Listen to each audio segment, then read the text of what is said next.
Bismillahirrahmanirrahim. Assalamualaikum warahmatullahi wabarakatuh. Bertemu sekali lagi bersama saya Ustaz Z dalam PDPR Pendidikan Islam tahun 5. Kita masih lagi membincangkan perkara berkaitan dengan bidang hadis di bawah tajuk Taati dan Sayangi Pemimpin, seri yang kedua. Okey, dah bersedia murid-murid? Jom. Sebelum itu, sebagai panduan, sila rujuk buku teks muka surat 38 hingga 42. Baik, mari sama-sama kita tengok atau lihat apakah objektif kita sepanjang kita mempelajari bidang hadis ini. Pada akhir pembelajaran kita, murid-murid dapat yang pertama membaca matan hadis dengan betul dan jelas. Yang kedua, menyatakan tuntutan yang terdapat dalam hadis. Dan yang ketiga, menyatakan maksud pemimpin dan cara mentaati pemimpin dengan betul. Okey, sebelum tu kita tengok dulu dan kita baca sama-sama matan hadis. Qala Rasulullah sallallahu alaihi wasallam, "As-sam'u wat-ta'atu 'alal mar'il muslimi fima ahabba wa kariha ma lam yu'mar bima'siyatin fa iza umira bima'siyatin fala sam'a wala ta'ah." Muttafaq alaih. Okey, kita baca sekali lagi. Qala Rasulullah sallallahu alaihi wasallam, "As-sam'u wat-ta'atu 'alal mar'il muslimi fima ahabba wa kariha ma lam yu'mar bima'siyah fa iza umira bima'siyatin fala sam'a wala ta'ah." Muttafaq alaih, disepakati oleh kebanyakan ulama. Maksud hadis bahawa Rasulullah sallallahu alaihi wasallam telah bersabda, wajib atas seorang muslim untuk mendengar dan mentaati, yakni kepada pemimpin, dalam perkara yang dia suka dan benci, selagi dia tidak diperintahkan melakukan maksiat. Apabila diperintahkan melakukan maksiat, maka tiada kewajipan untuk mendengar dan mentaatinya. Baik, kita terus kepada isi pelajaran kita pada hari ini, iaitu cara mentaati pemimpin.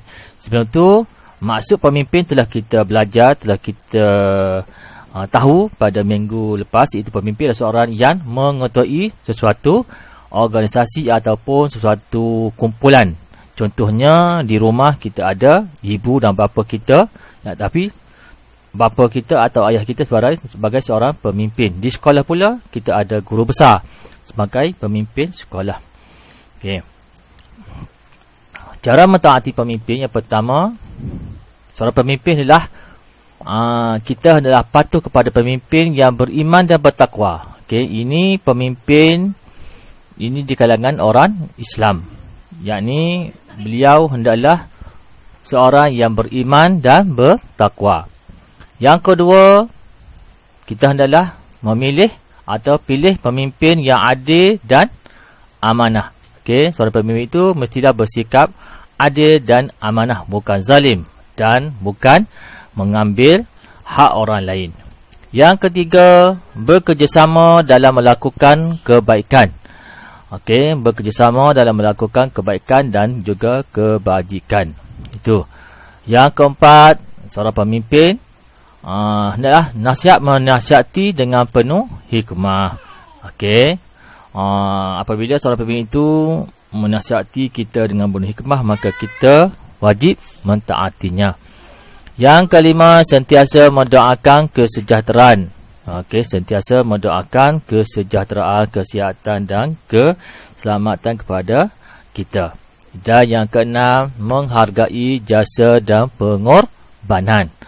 Okey, menghargai jasa dan pengorbanan pemimpin. Sama ada pemimpin itu telah tiada ataupun pemimpin sekarang atau pemimpin semasa kita. Contoh menghargai jasa beliau ialah kita memberi pingat, okey, kita memberi ganjaran dan sebagainya. Okey, kita pergi pula kepada kepentingan mentaati pemimpin. Okey, kepentingan, apakah kepentingan apabila kita mentaati pemimpin? Yang pertama, kita dapat mengeratkan hubungan baik antara pemimpin dengan orang bawahannya. Ini apabila kita mentaati pemimpin itu, maka hubungan antara pemimpin, orang atasan dan juga orang bawahannya yang dipimpin akan bertambah erat. Yang kedua, dapat mengembangkan syiar Islam. Okey, syiar Islam ini ialah mengembangkan agama Islam. Pengembangan agama Islam dapat dikembangkan. Okey, yang ketiga, mengelakkan pergaduhan dan perselisihan faham. Okey, apabila ada pemimpin yang adil dan amanah, maka tidak ada lagi pergaduhan, perbalahan dan juga perselisihan faham. Yang keempat, menjamin keharmonian negara. Okey, keharmonian negara ini, negara akan menjadi selamat. Okey, tidak ada lagi huru-hara dan sebagainya. Dan yang kelima, memantapkan keimanan kepada Allah Ta'ala. Okey, memantapkan keimanan kepada Allah Ta'ala, kerana pemimpin ini juga adalah seorang ataupun yang kita wajib taati selagi mana dia mengerjakan suruhan Allah Ta'ala. Okay.